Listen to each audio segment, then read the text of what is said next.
Hello बच्चों, good afternoon. आज हम नया टॉपिक स्टार्ट करते हैं, सबसेट। सेट का एक सेट हम लोग पूरा पढ़ चुके हैं। सेट के बारे में ऑल क्वेश्चन मैंने सब करा दिया है। आज से हम स्टार्ट करते हैं सबसेट। डेफिनेशन देखते हैं सबसेट की। Let A and B two sets.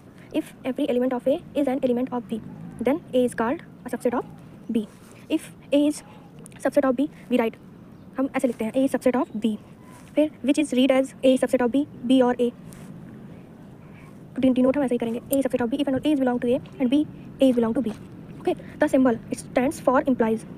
फिर देखिए हम थोड़े बहुत इसके प्रॉपर्टीज़ कह लीजिए या कॉन्सेप्ट है सबसेट के बारे में थोड़े बहुत। तो पहला है, if A is a subset of B, we say that B contains A और B is a superset of ए।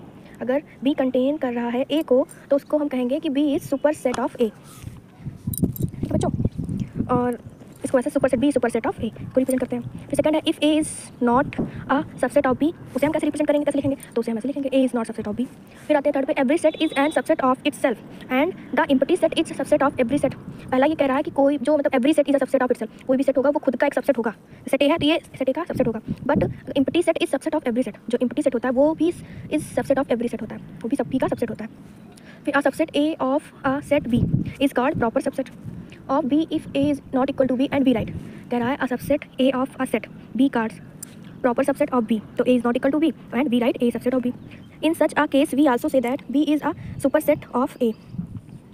किसी भी केस में हम B is a superset of A. जैसे एग्जांपल देख लीजिए, हमें दिया है बी इज इक्वल टू 1 2 3 4, ठीक, ए इज इक्वल टू 1 2। अगर हम देखते हैं क्या ए सबसेट ऑफ बी है, तो है, क्योंकि ए में जो एलिमेंट है 1 2 वो भी बी में है। पर अगर हम कहें बी सबसेट ऑफ ए, तो ये गलत है, ये नहीं होगा, क्योंकि जो बी में एलिमेंट है क्या वो सारे एलिमेंट ए में है, नहीं है, तो हम इसे कहेंगे ए सबसेट ऑफ बी। दूसरा एग्जांपल देख लें, मतलब ये है सबसेट को हम पे अगर पहचानना है तो कोई जो दो सेट दिया हो, set A set B, set A में जितने एलिमेंट हो वो बी में होने चाहिए, या सेट बी में जितने एलिमेंट हो वो ए में होने चाहिए, उसी का हम सबसेट कहेंगे।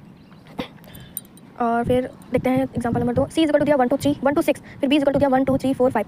क्या हम सी सबसेट ऑफ बी कह सकते हैं? देखिए, सी में 1 है, बी में भी 1 है, सी में 2 है, बी में भी 2 है, सी में 6 है, क्या बी में भी 6 है? नहीं है, तो हम C is not subset of B. जब बी में भी देखते हैं तो क्या सारी एलिमेंट सेम आ रहे हैं उसमें? नहीं है, तो हम ना बी सबसेट ऑफ सी कह सकते हैं ना सी सबसेट ऑफ बी। सबसेट होने का तात्पर्य यही है कि जो एलिमेंट दिया हो सेट में, छोटे सेट में, वो एलिमेंट हमें बड़े सेट में मिलना चाहिए, या बड़े सेट में जो एलिमेंट हो वो सेट छोटे में हमें मिलना चाहिए। तो हम इसी से चेक करेंगे कि किसका क्या सबसेट है, किसका क्या सबसेट नहीं है। सबसेट मैंने आपको बताया ना, एलिमेंट ए में भी 2 सेट्स हो, every element of A is and every element of B, मतलब जो सेट टू ए हो, जितने एलिमेंट सेट ए में हो उतने एलिमेंट सेट बी में भी हो, तो हम उसे सबसेट कहेंगे। और फिर देख लेते हैं सबसेट डिफाइन कर लीजिए वर्ड में, शब्दों में सबसेट को डिफाइन करिए। तो A is called a subset of B if every element of A is belong to B. नहीं पता है ना जो मैंने आपको कि बिलोंग करे उस सेट में, उस सेट का जो हो प्रेजेंटेशन, जो प्रेजेंट हो सेट में एलिमेंट, वो सेट बी में भी प्रेजेंट होने चाहिए।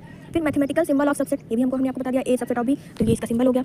Symbolic representation of subset define मैंने कर दिया, ए सबसेट ऑफ बी तो X is belong to A and X is belong to B, तो X element of set, X है एलिमेंट ऑफ सेट है।